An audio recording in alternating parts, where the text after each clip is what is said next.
Yo guys, and welcome back to the Touchliner.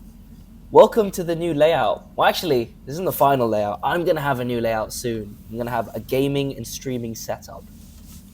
Oh, apparently. Yes? New Nah. moving place. See, moving place, moving city. This guy has left me, right? So we're gonna have to do it here from now on. But don't worry, he'll get a mic at some point. But the point is, we're gonna bring the football content to you, alright? And we are going to talk about, well, transfers today, a bit of a season preview, a lot of hot takes, and let's just dive right into the freezing cold water.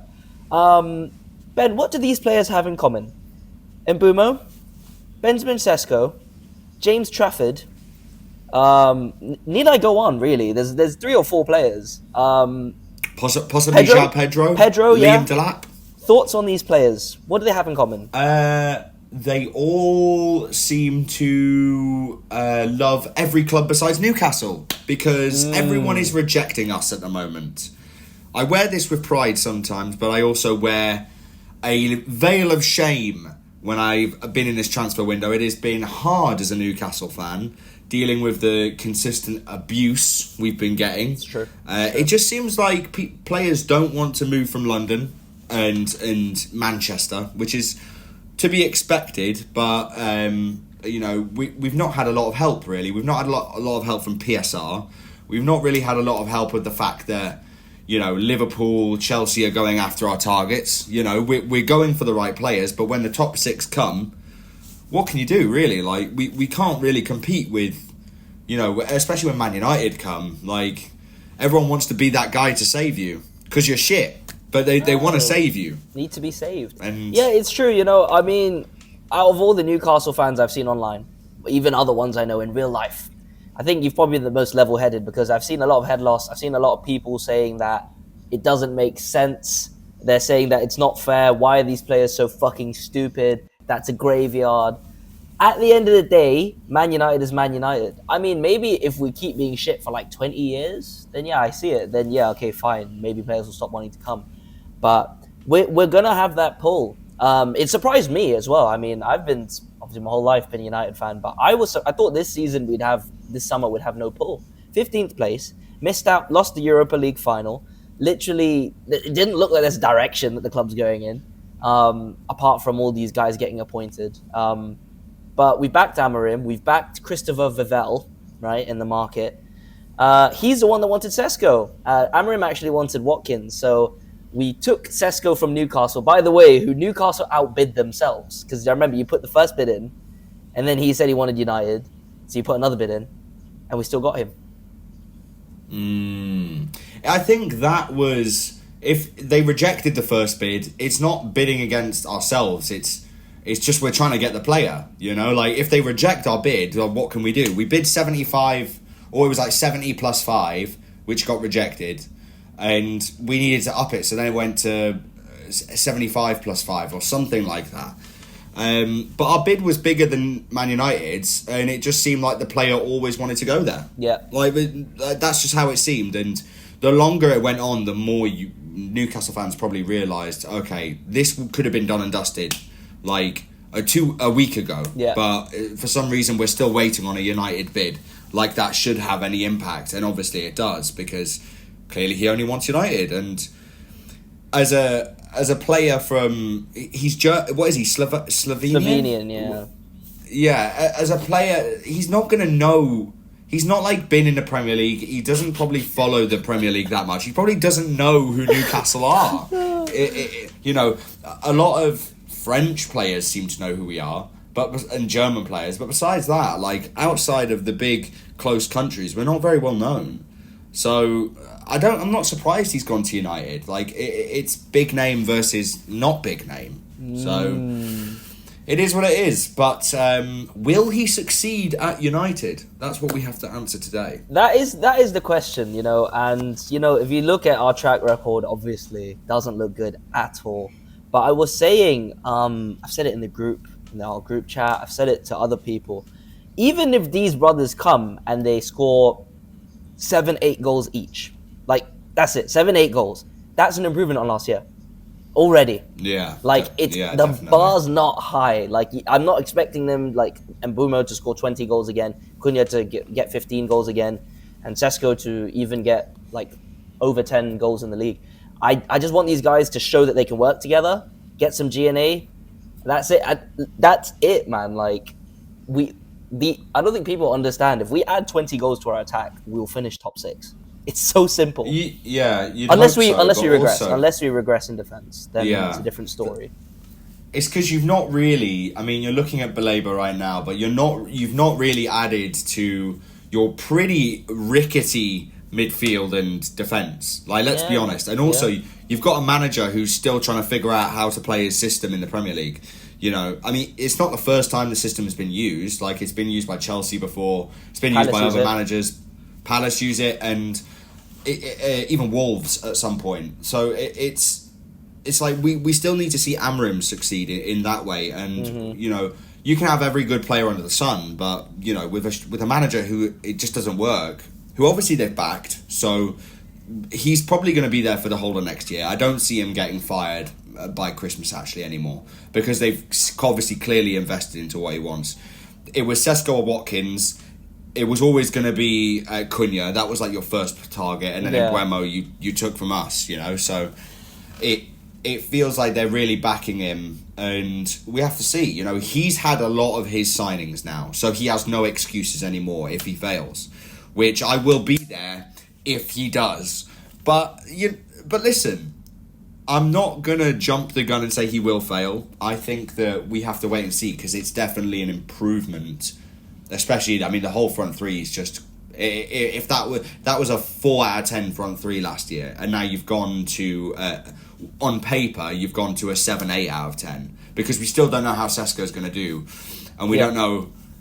we haven't really seen much from Mbuemo yet. So it's been Cunha and then, you know... Mbuemo looked good yesterday in a friendly against Fiorentina. But again, I need to see these guys do it against Arsenal next week.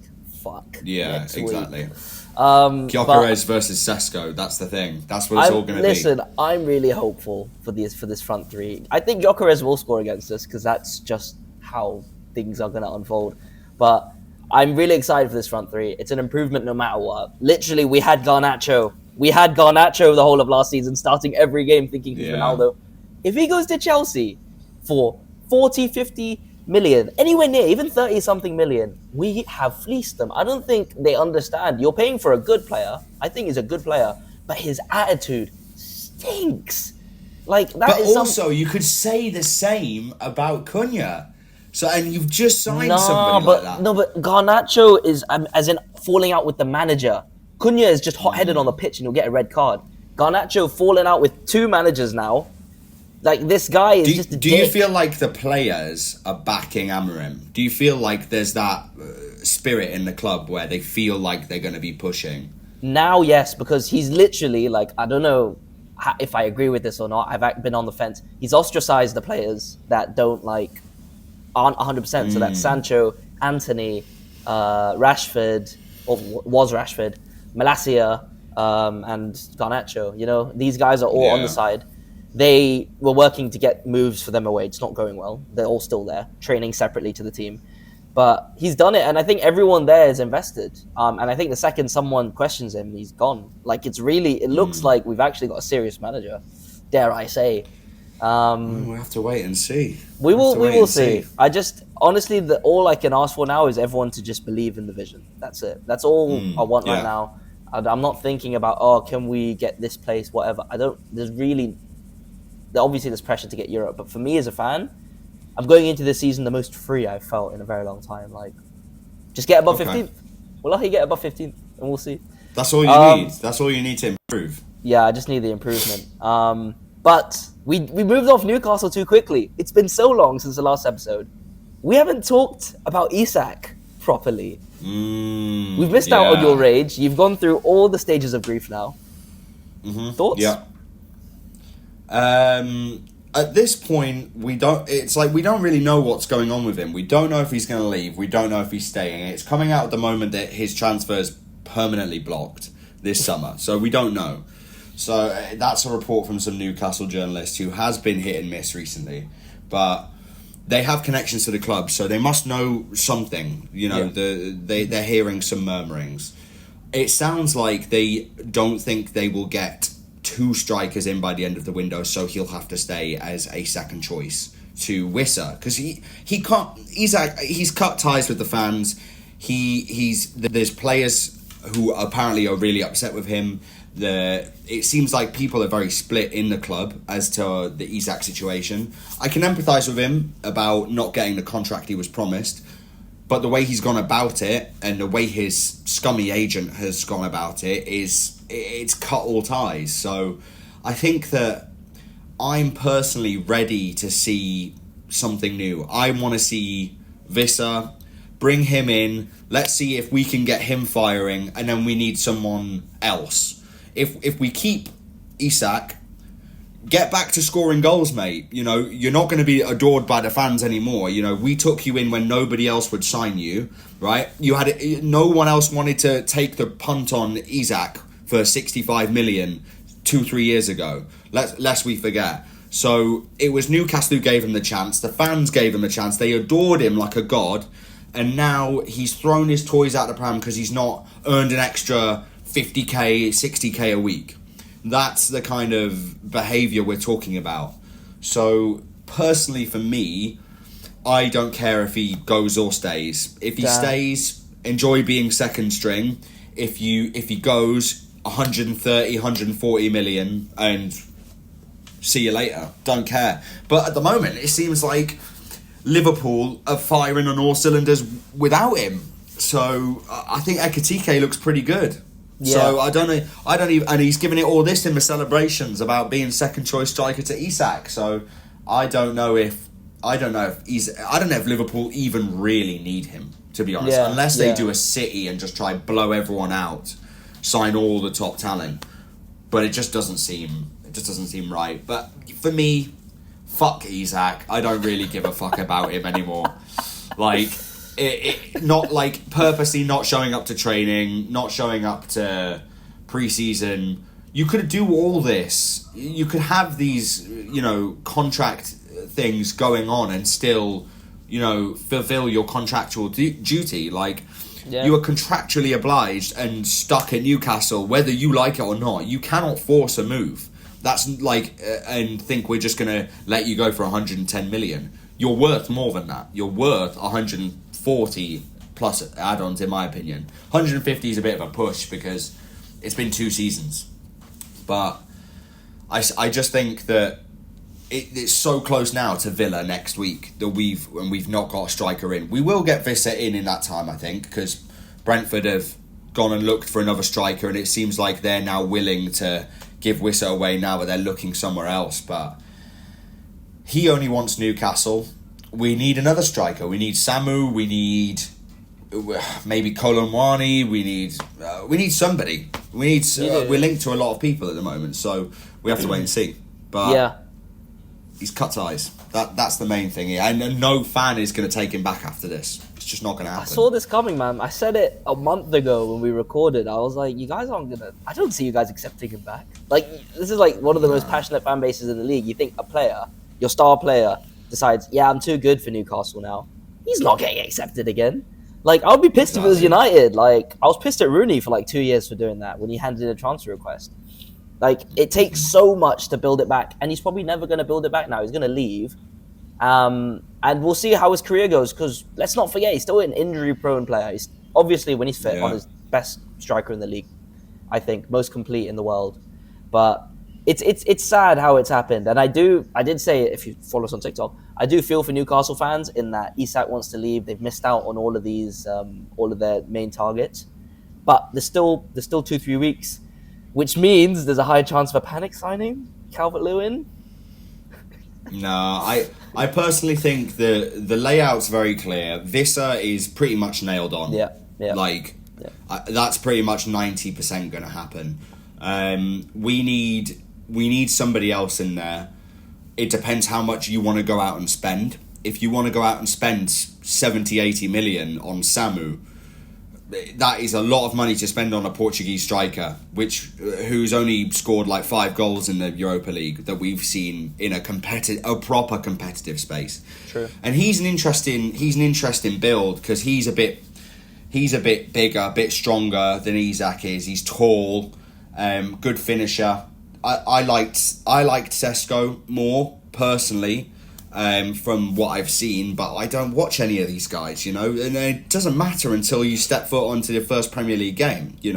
I knew that Tonali was going to be fine when he played and scored against Villa. I was like, I can already see how he fits, and I think we definitely need another two strikers. We need another midfielder to replace Longstaff. We need a centre-back who we've just signed in. I think his name, you actually pronounce it Chow, apparently. I didn't know that. Like something Chow. But it's spelled Tior, but apparently you pronounce it Chow. I had no idea. Chow from Hangover? But, yes, yeah. Leslie Chow. So he's a good centre-back pairing. I'd like to see him and Botman play together. Yeah. But we just need more. We just need more. We need to splurge some cash urgently. And if it's a Conor Gallagher, if it's John McGinn, bring them in and get them to understand what their role is, because we cannot have any more of these power play from players. It fucks your whole season up before it's even started, especially from Isak. Yeah, this is what happens when you haven't got a footballing structure. To be fair, I mean, losing Amanda Staveley, I don't think. I mean, you pointed it out, but a lot of Newcastle fans don't think they actually kind of got the idea of how big of a deal that was going to be. So 3 weeks now, just under 3 weeks to make all these signings. Champions League, second Champions League season in 3 years. Bearing in mind that we've seen strikers come in late, into the window. Højlund came late into the window and didn't get a full pre-season with United. Ended up being pretty rubbish for the beginning. So the later we leave signing strikers, the worse it's going to be for us. So we deadly need people to come in pretty soon. We just spent 30 plus 5 on that kid who I think he's 23. I think he could be really good for us. Ball playing centre back. Big, 6'5", strong. I'm excited to see him play. Medical tomorrow, I think, booked in, so hopefully going to go well there. But yeah, it's been a pretty tragic window for Newcastle fans. I think we can say. Yep, it has been. It really has. That's why there's only one United.